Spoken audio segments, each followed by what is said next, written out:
My birthday had never been a big event in our family. Usually it meant dinner, a cake someone picked up from the grocery store, and a few jokes about getting older. Nothing dramatic. That year I offered to host. The house felt like the right place. I had bought it 3 years earlier after a long stretch of saving and working extra hours. It wasn't large, but it was solid. A quiet street. A backyard just big enough for a garden.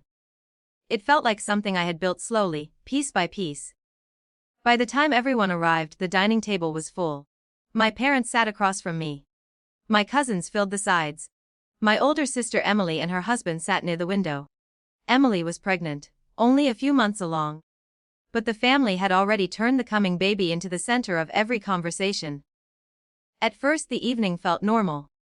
People asked about work. My cousin complained about traffic. Someone opened a bottle of wine that was a little too sweet. But after a while I started noticing something strange. The conversation kept circling back to the house. How much property values had gone up. How lucky I was to buy when I did. How houses like this were hard to find now. Each comment felt harmless on its own. But together they sounded rehearsed. Emily sat quietly beside her husband, occasionally touching her stomach while relatives asked how she was feeling. My mother watched the table with the small, satisfied smile she used when a plan was unfolding the way she expected. When the cake was brought out, I felt the evening had reached its peak. Candles. A quick song, a few claps. Instead, my mother stood slightly from her chair. She lifted her glass as if making a toast. I think this is the perfect moment to say something we've all been talking about. The room quieted automatically. My mother had always been good at that. Turning a casual moment into something ceremonial. She looked directly at me. You've done very well for yourself, she said. And we're all proud. There were nods around the table. Then she continued. But families help each other when it matters most. Her hand gestured toward Emily. With the baby coming. She has so many expenses ahead. We were all thinking, maybe it would make sense for you to sell this house and help start a baby fund for her. She said it gently, like a reasonable suggestion. But then she added something that made the room shift. We all agree you should do this. She needs it more. A few of my cousins clapped lightly, almost joking. Someone laughed. My father smiled in that quiet way he used when he believed a decision had already been settled. Emily lowered her head and wiped her eyes with a napkin. For a moment, no one looked at me directly. They were waiting. I recognized the feeling immediately. The expectation that I would accept the role they had assigned. The dependable one. The one who makes sacrifices so the family story works smoothly. Inside my chest something tightened, but not in the way I expected. I wasn't angry. Just very aware of how carefully the moment had been constructed. I looked down at the table. Plates half full. Forks resting against napkins.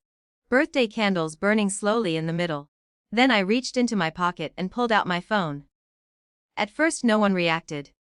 They assumed I was checking something. But I opened a message and began reading. Hey, I said quietly. I think this might be relevant. The room slowly stilled again. The message was from Emily. She had sent it 3 days earlier. I read her words exactly as they were written. Please don't feel pressured about the house. Mom and Dad keep bringing it up, but I never asked for that. Honestly, it makes me uncomfortable. I know how hard you worked for it. Someone's fork slipped against a plate. I kept reading. They think you're the stable one, so you should step in. But I don't want your life rearranged because of my situation. When I finished, the silence in the room felt heavier than before. Emily's face had gone pale. Not angry, embarrassed. My mother leaned forward quickly. That message is being taken out of context, she said. Emily was just being polite. But no one responded to her. The cousins who had cheered earlier stared at the table. My father's smile had disappeared completely. Emily looked at me, then around the room. Finally she spoke, her voice much quieter than before. I did send that. The words landed softly but clearly. I never asked for the house. No one moved for several seconds. The performance that had been building all evening simply collapsed in place. I set my phone down beside my plate. That's all I wanted to say. I told them. No speech, no argument. Just the message. The rest of dinner continued in a strange, careful way. Conversations shifted to neutral topics. Someone commented on the cake again. People started leaving earlier than planned. My cousin said polite goodbyes. My father shook my hand awkwardly before heading out the door. My mother avoided looking at me directly as she gathered her purse. Emily stayed behind for a moment after everyone else left. She stood near the doorway, hands resting on the strap of her bag. I didn't know they were going to do that, she said quietly. I nodded. I figured. She hesitated. I'm sorry. It wasn't a dramatic apology, just a tired one. Then she left too. After the door closed, the house felt very quiet. The candles on the cake had burned halfway down, wax pooling on the frosting. I carried the plates into the kitchen and washed them slowly. Outside, the streetlights through the windows. Nothing had changed about the house itself. But something invisible had shifted. For the first time, the place felt like it belonged entirely to me.